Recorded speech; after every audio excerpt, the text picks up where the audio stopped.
আসসালামু আলাইকুম রহমতুল্লাহ। আপনাদের মধ্যে আরেকটি ভিডিও দেখানোর জন্য আসলে আসলাম।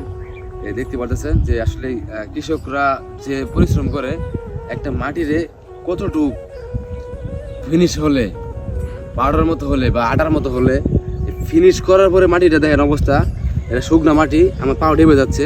কতটা নরম তোলার মতো হলে এখানে ফসলটা ফলায়, তা আমরা কৃষকের মূল্য দিতে জানি না।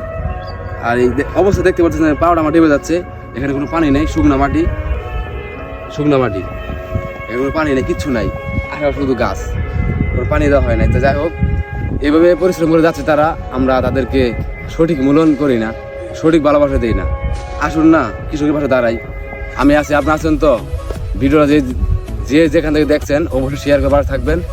অন্তত কৃষকের একটু ভালোবাসার জন্য আপনাদের কাছে আমি আমন্ত্রণ জানাই, যেন কৃষকরা নিজের মেধা বা নিজের পরিশ্রমী ঘাম কখনো যেন বিফলে না যায়, সেদিকে ফোকাস দেবেন। আসসালামু আলাইকুম।